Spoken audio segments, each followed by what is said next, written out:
ஓம் ஸ்ரீராம ராம ராமேதி ரமே ராமே மனோரமே சகசிரநாம தத்துல்யம் ஸ்ரீராம நாம வராணனே. உலகம் யாவையும் தாமுழா வாக்கலும் நிலைபெறுத்தலும் நீக்கலும் நீங்களா அழகிலா விளையாட்டுடையார் அவர் தலைவர் அன்னவர் கேசரன் நாங்களே. எத்திர எத்திர ரகுநாத கீர்த்தனம் தத்திர தத்திர கிருத்தமாஸ்தகாஞ்சலிம் வாஷ்பவாரி பரிபூர்ணலோச்சனம் மாருதிம் நமது ராட்சசாந்தகம். அஞ்சிலே ஒன்று பெற்றான் அஞ்சிலே ஒன்றை தாவி அஞ்சிலே ஒன்று ஆறாக ஆரியர்க்காக ஏகி அஞ்சிலே ஒன்று பெற்ற அணங்கை கண்டு அயலாரூரில் அஞ்சிலே ஒன்றை வைத்தான் அவன் எம்மை அழித்துக் காப்பான். இன்னைக்கு நம்ம கம்பராமாயணத்துல பாலகாண்டத்துல மிதிலை காட்சி படலத்துல 157வது பாடல் பார்க்க போறோம். இருந்த குல குமரர்தமை இரு கண்ணின் முகந்து அழகு பருக நோக்கி அருந்தவனை அடிவணங்கி யாரை இவர் உரைத்திடுமின் அடிகள் என்ன விருந்தினர்கள் நின்னுடைய வேள்வி காணிய வந்தார் வில்லும் காண்பார் பெருந்த தகைமை தயரதன் தன் புதல்வர் என அவர் தகைமை பேசலுற்றான். இதுதான் பாட்டு. இப்ப நம்ம பதம் பிரிச்சு பொருள் பார்க்கலாம். இருந்த குல குமரர்தமை ஜனகன் தன் அருகில் அமர்ந்திருந்த உயர்குல மைந்தர்களை இரு கண்ணின் தன் 2 கண்களாலும் அழகு முகந்து பருக அழகை அள்ளி முழுவதும் பருகும்படி நோக்கி பார்த்து அருந்தவனை உடனே அருந்தவத்தனான கௌசிகனை அடிவணங்கி திருவடிகளில் விழுந்து வணங்கியவனாய் அவரை நோக்கி அடிகள் தவ வேதியரே யாரை இவர் இக்குமரர்கள் யாவர் உரைத்திடுமின் இவர்கள் இத்தன்மையவர் என்று சொல்வீராக என்ன என்று கேட்க கௌசிக முனிவன் விருந்தினர்கள் உன் பக்கம் புதியவராக வந்த இவர்கள் பெருந்தகைமை நிரம்பிய தயரதன் தன் புதல்வர் தசரத மன்னனின் மைந்தர்கள் நின்னுடைய வேள்வி உனது யாகத்தை காணிய வந்தார் காணும் பொருட்டு வந்துள்ளார்கள். அது தீர்ந்து விட்டதால் இனி வில்லும் காண்பார் உன்னிடம் உள்ள சிவதனுசையும் பார்ப்பார்கள் என்று கூறி அவர் தகைமை அம்மன்னரின் மைந்தர் தம் பெருமைகளை பேசலுற்றான் சொல்லத் தொடங்கினான். இப்ப நம்ம இந்த பாட்டுல இருக்கக்கூடிய நயங்களை பார்க்கலாம். அதாவது மிதிலை காட்சி படலத்துல இதுதான் இறுதியான பாடல்.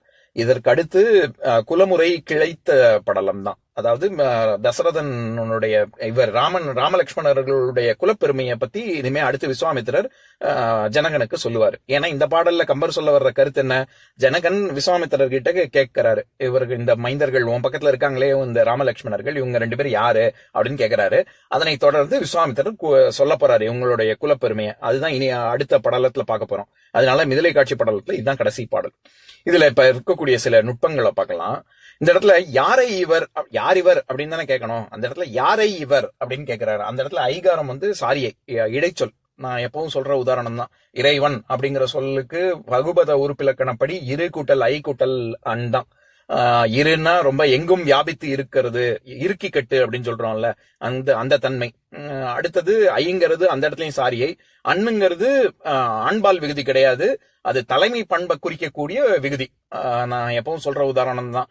அகர முதல எழுத்தெல்லாம் ஆதி பகவன் முதற்றே உலகு அப்படின்னா ஏதோ ஆண்பால் ஆம்பளை கடவுளை சொல்றாரு அப்படின்னு நம்ம அர்த்தம் பண்ணிடக்கூடாது. நம்ம இறைவன் இறைவி பகவானே பகவதியே அப்படின்னு நம்மளுடைய சௌரியத்துக்கு ஆண்பால் பெண்பால் சொல்லி சொல்றோமே ஒழிய பரம்பொருளுக்கு என்னைக்குமே ஆணும் இல்லை பெண்ணும் இல்லை அலியும் இல்லை அப்படித்தானே சொல்லுவாங்க. அதனால அந்த இடத்துல எப்படி தலைமை பண்பை குறிக்கக்கூடிய விகுதியாக வருதோ அந்த மாதிரி இறைவன்ல வருது. எதுக்கு சொல்ல வர்றேன், அந்த இடத்துல எப்படி ஐங்கிறது சாரியையாக வருதோ அந்த மாதிரி இங்க யாரை இவர் அப்படிங்கிற இடத்துலயும் ஐங்கிறது சாரியையாக வருது. இப்ப இந்த இடத்துல இவங்களுடைய குலத்தை பத்தி தானே சொல்ல போறாரு. அதாவது இவர் என்ன சொல்றாரு, இந்த கேட்கும் பொழுதே என்ன கேட்கிறாரு, இருந்த குமரர் தமை அப்படின்னு குமரர் தமை அப்படின்னு தானே சொல்றாரு. அந்த இடத்துல நம்ம அர்த்தம் பண்ணும்பொழுது எப்படி அர்த்தம் பண்றோம், இங்க பக்கத்துல இருக்கிற உயர்குல மைந்தர்கள் இவங்க யாரு அப்படின்னு தானே கேட்கிறாரு. அங்க வெறும் குலம்னு தான் இருக்கு, நம்ம ஆனா உயர்குலம்னு அர்த்தம் பண்றோம்ல. அது ஏன்னா இப்ப பொதுவாகவே நம்ம இப்ப இந்த பெண் எப்பேற்பட்டவள் அப்படின்னா குலமகள் அப்படின்னு சொல்றாங்க. அந்த இடத்துல வெறும் குலமகள் உயர்குலமகள் அப்படின்னு சொல்றாங்க. இல்ல குலமகள் அப்படின்னு சொல்லிட்டாலே அது உயர்ந்த குலத்தில் எப்பேற்பட்ட உயர்ந்த குலம் அப்படின்னா புலியை முரத்தால அடித்து விரட்டக்கூடிய வலிமை, அதாவது மன உறுதி பெற்றவள், அப்பேற்பட்ட குலத்தில் வந்தவள். ஔவையார் போன்ற ஞானிகள் வாழ்ந்த பூமி இது, தமிழ் மண் அது. அப்பேற்பட்ட ஞானத்தில் சிறந்தவர்கள், முனிவர்கள்லயே பெண் முனிவர்கள்லாம் இருந்திருக்காங்க. அப்பேற்பட்ட உயர்ந்த குலம் அப்படின்னு தானே நம்ம பொருள் பண்றோம். அந்த மாதிரி இங்க இருந்த குமரர் தம்மை குலக்குமரர் அப்படின்னாலே உயர்ந்த குலத்தில் தோன்றிய குமரர்கள் அப்படின்னு தான் நம்ம அர்த்தம் பண்ணணும். இதுல இன்னொரு நுட்பமும் இருக்கு. அப்படி சொல்ல தோணும், நம்ம அடுத்து வரக்கூடிய படலமும் நம்ம என்ன பார்த்தோம், குலமுறை கிளைத்த படலம் அப்படின்னு அவர்களுடைய குலப்பெருமையை தான் சொல்ல போறாருன்னு. ஆனா இங்க என்ன கேட்கிறாரு, அவர் தகைமை பேசலுற்றான். அந்த மன்னன் யாரு, தசரத மன்னன், அவங்க குலப்பெருமை, அம்மன்னனின் மைந்தர்களுடைய பெருமை. இங்க நம்ம என்ன புரிஞ்சுக்கணும், இப்ப யாராவது நீங்க யாரு அப்படின்னு கேட்டா, எங்க அப்பா யாரு தெரியுமா, எங்க தாத்தா யாரு தெரியுமா அப்படின்னு நம்மளோட குலப்பெருமையை தான் நம்ம பேசுவோம். அதாவது நம்மளுடைய குலப்பெருமையை நம்ம பெருமை மாதிரி நம்ம பேசிட்டு இருப்போம். சரி, அதெல்லாம் இருக்கட்டும் தம்பி, உங்க தாத்தா கதையெல்லாம் பாட்டி கதையெல்லாம் யார் கேட்டா, நீ என்ன பண்ண மக்களுக்கு அப்படின்னு கேட்டா நமக்கு அதுக்கு பதில் கிடையாது. ஆனா இங்க நேர்மாறா நடக்குது. அவர் என்ன சொல்றாரு, இனிமே குலமுறை கிளைத்த படலம்ங்கிறதுல ராமன் எப்படி அகலிகை கல்லிலிருந்து பெண்ணாக திரும்பியும் உயிர் பெற்று வந்தாள் அப்படின்னு ராமனுடைய பெருமையை தான் சொல்ல போறாரு. அதே மாதிரி தாடகையை எப்படி வதம் செய்தார், வேள்வியை எப்படி காப்பாற்றினார், தான் செய்யக்கூடிய வேள்வியை எப்படி உடன் இருந்து காப்பாற்றினார், இப்படின்னு ராமனுடைய பெருமையை தான் குலப்பெருமையா சொல்ல போறாரு. அப்படின்னா இங்க என்ன அர்த்தம், அவர் தகைமை பேசலுற்றான் அப்படின்னா அவர் குலப்பெருமையும் அவர் பெருமையும் ஏதோ ரெண்டும் வேற வேற கிடையாது. இது குலப்பெருமையும் இவர்னாலதான் குலத்துக்கே பெருமைங்கிற மாதிரி சொல்ல வர்றாரு கம்பர். அதே மாதிரி ஜனகன் இங்க பக்கத்துல இருக்கிற ராமலட்சுமணர்களை பார்த்து இவங்க யாரு அப்படின்னு கேட்கிறாருன்னு வருது இல்ல. அந்த இடத்துல இரு கண்ணின் அழகு முகந்து பருக நோக்கி அப்படின்னு வருது இல்ல.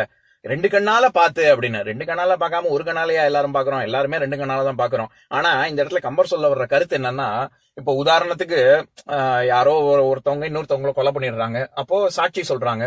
அப்ப நீதிமன்றத்துல கேக்குறாங்க, நீ பாத்தியா அப்படின்னா, ஆமா நான் பார்த்தேன், இவர் கொன்னதை நான் பார்த்தேன் அப்படின்னு சொல்றோம். அப்படி சொன்னா சாதாரணமா சொல்றது. அந்த இடத்துல ஒரு ஸ்ட்ரெஸ் கொடுத்து நான் பார்த்தேன் அப்படிங்கிறதுக்கு, நானே என் கண்ணால பார்த்தேன் அப்படின்னா, ஏதோ சத்தம் கேட்டுச்சு, யாரோ ஐயோ ஆமான்னு கத்துற சத்தம் கேட்டுச்சு, போய் நான் நிமிந்து பார்த்தேன், அப்புறமா பார்த்தா ஒரு குத்துப்பட்டு ஒருத்தர் கிடந்தாரு, அப்படி அர்த்தம் கிடையாது. வேற யாரோ சொல்லி கேட்டும் கிடையாது, நானே என் கண்ணால பார்த்தேன் அப்படின்னு சொல்றோம்ல. அப்படின்னா என்ன அர்த்தம், வேற கேள்விப்பட்டு பண்றது இல்ல, நானே பார்த்தேன் அப்படின்னு அர்த்தம். இன்னும் அழுத்தி சொல்லணும்னா, நானே என் ரெண்டு கண்ணாலையும் பார்த்தேன் அப்படின்னு சொல்லுவாங்க. அப்படின்னா என்ன அர்த்தம் அப்படின்னா, ஆரம்பத்துல இருந்து முழுவதுமாக நான் பார்த்தேன் அப்படின்னு. அதாவது அவர் இங்க வராரு, கத்தி எடுத்து குத்திட்டு ஓடினாரு, இது எல்லாத்தையுமே நான் பார்த்தேன், ஆரம்பத்துல இருந்து முடிவு வரைக்கும் பார்த்தேன், முழுவதுமாக பார்த்தேன் அப்படின்னு சொல்றதுக்கு தானே நான் என் ரெண்டு கண்ணாலையும் பார்த்தேன்னு சொல்லுவோம். அந்த மாதிரி இங்க கம்பர் என்ன சொல்றாரு, இரு கண்ணின் அழகு முகந்து பருக. ராமலட்சுமணர்களுடைய அழகு பாக்குறதுக்கு ரெண்டு கண்ணே பத்தாது. சீதைக்கு எப்படி நம்ம முன்னாடி பார்த்தோமோ, தேவர்கள் இமையா தேவர்கள், கண்ணு கொட்டாம பாக்குறவர்களுக்கே அவங்களுக்கு முடியல, இன்னும் கண்கள் பத்தலன்னு பார்த்தோம்ல. அந்த மாதிரி ராமனுடைய அழகும் அப்படித்தான். அப்படி இருக்கும் பொழுது இவங்க இரு கண்ணால்னா முற்றும் முழுவதுமாக பருக முடியாது, அதை எவ்வளவு முடியுமோ அவ்வளவு பருகினார்கள் அப்படின்னு சொல்ல வர்றதுக்கு இரு கண்ணின் அழகு முகந்து பருக நோக்கி அப்படின்னு சொல்றாரு. அடுத்தது ஜனகன் விஸ்வாமித்திரன் விழிக்கும் பொழுது எப்படி கூப்பிடுறாரு, அடிகள் அப்படின்னு சொல்றாரு. இந்த அடிகள் அப்படிங்கிற சொல்லுக்கு பல பொருள் இருக்கு. முதல்ல கடவுள் அப்படிங்கிற பொருளே இருக்கு. அதாவது 4000 திவ்ய பிரபந்தத்துல திருவாய்மொழியில முதற்பத்துல 3ஆம் திருவாய்மொழியில இருக்கக்கூடிய பாடல். அதாவது 2813வது பாசுரம். அதை படிக்கிறேன் கேளுங்க.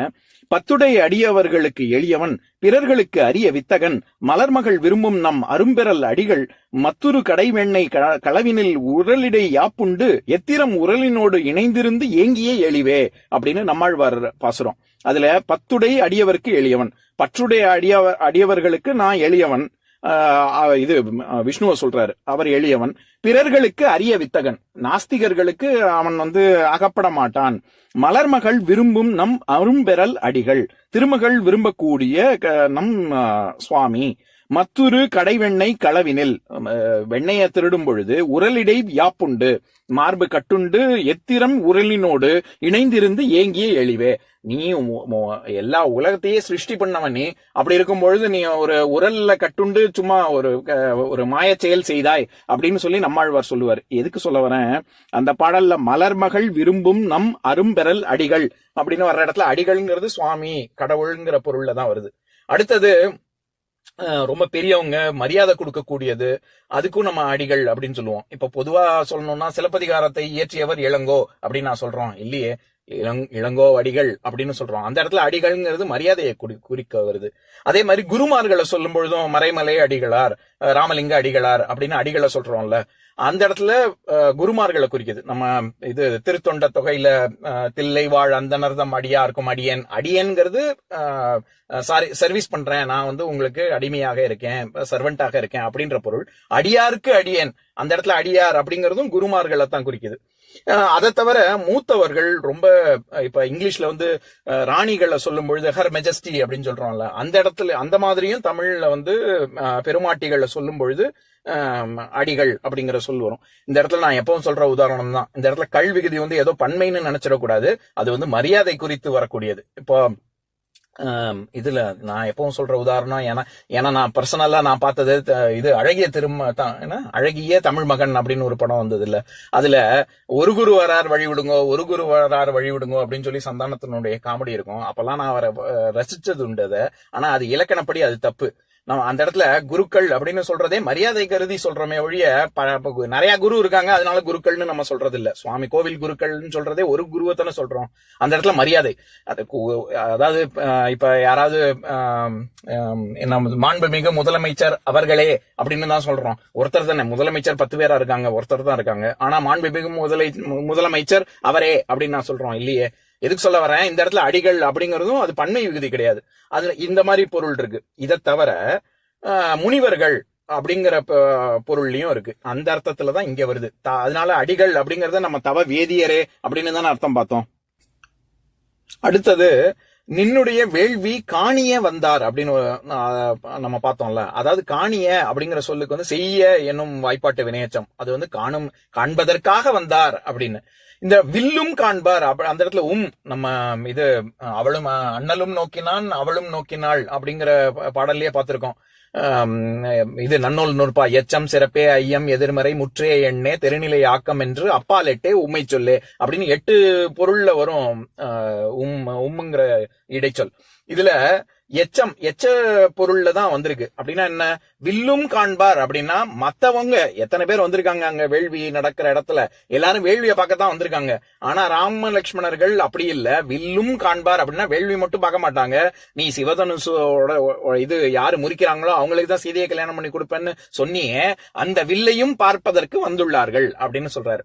இன்னொரு விஷயம், மத்தவங்கள மாதிரி இப்ப வெறும் வேள்வியை மட்டும் பார்த்துட்டு போல, அது ஒரு விஷயம். இன்னொன்னு, வில்லும் காண்பான் அப்படின்னு தானே வரணும். ஏன்னா ராமன் தானே உடைக்க போறான், சீதையை கல்யாணம் பண்ண போறான். ஆனா வில்லும் காண்பார் அப்படின்னு லக்ஷ்மணனையும் சேர்த்துல சொல்றாரு. அங்க எப்பவுமே நம்ம என்ன புரிஞ்சுக்கணும்னா, கம்பர் எந்த விதத்திலையும் தப்பா சொல்ல மாட்டாரு. நம்ம அர்த்தம் பண்ற விதத்துல வேணா ஏதாவது தப்பா இருக்கலாம், நம்ம அதனால பார்த்து புரிஞ்சுக்கணும். வில்லும் காண்பார் அப்படின்னு ஏன் இங்க லக்ஷ்மணனையும் சேர்த்து சொல்றாருன்னா, ராமன் தான் அவங்க வில்ல உடைக்க போறான். ஆனா ராமன் வில்லை உடைப்பான், அதை லக்ஷ்மணன் பாப்பான் அப்படிங்கறதுனால எல்லாரும் பார்க்க போறாங்க. ஆனா ராமன் வேற லக்ஷ்மணன் வேறன்னு இந்த இடத்துல பிரிச்சு பார்க்க கூடாது. 2 பேருமே ஆதிசேஷன் வேற விஷ்ணு வேற அப்படின்லாம் பார்க்க கூடாது. கருடன் வேற விஷ்ணு வேறன்னு பார்க்க கூடாது. அந்த மாதிரி இங்க லக்ஷ்மணன் தனியா பார்க்க கூடாது. ராமன் எப்பேற்பட்ட வில்லாளியோ திறமைசாலியோ அந்த மாதிரி லக்ஷ்மணனும் அதுக்கு குறையாதவன் இல்லை, குறைஞ்சவன் இல்லை அப்படின்னு தான் நம்ம அர்த்தம் பண்ணணும். இப்ப நான் பாட்டை இன்னொரு தடவை படிக்கிறேன் கேளுங்க. இருந்த குல குமரர் தமை இருகண்ணின் முகந்து அழகு பருக நோக்கி அருந்தவனை அடிவணங்கி யாரை இவர் உரைத்திடுமின் அடிகள் என்ன விருந்தினர்கள் நின்னுடைய வேள்வி காண வந்தார் வில்லும் காண்பார் பெருந்தகைமை தயரதன் தன் புதல்வர் என அவர்தகைமை பேசலுற்றான். இன்னொரு நாள் இன்னொரு பாட்டு பார்க்கலாம். ஓம் சாந்தாகாரம் புஜகசயனம் பத்மநாபம் சுரேஷம் விஸ்வாதாரம் ககனசத்ரசம் மேகவர்ணம் சுபாங்கம் லக்ஷ்மீகாந்தம் கமலநயனம் யோகி ஹிருத்யானகம்யம் வந்தே விஷ்ணும் பவபயஹரம் சர்வலோகைகநாதம். உம்பரோடு இம்பர்காரும் உலகம் ஓர் ஏழும் ஏழும் எம்பெருமான் என்று ஏத்தி இறைஞ்சி நின்று ஏவல் செய்ய தம்பியரோடும் தானும் தருமமும் தரணி காத்தான் அம்பரத்து அனந்தர் நீங்கி அயோத்தியில் வந்த வள்ளல். ஓம் பூர்ணமதః பூர்ணமிதம் பூர்ணாத் பூர்ணமுதஸ்யதே பூர்ணஸ்ய பூர்ணமாதாய பூர்ணமேவாவசிஷ்யதே. ஓம் சாந்தி சாந்தி சாந்திः. ஓம் சர்வேஷாம் ஸ்வஸ்திர்பவது சர்வேஷாம் சாந்திர்பவது சர்வேஷாம் பூர்ணம் பவது சர்வேஷாம் மங்களம் பவது. ஓம் சாந்தி சாந்தி சாந்திः. ஓம் சர்வே பவந்து சுகினஹ சர்வே சந்து நிராமயாः சர்வே பத்ராணி பஷ்யந்து மா கஷ்சித் துக்கபாக் பவேத். ஓம் சாந்தி ஷாந்தி ஷாந்தி.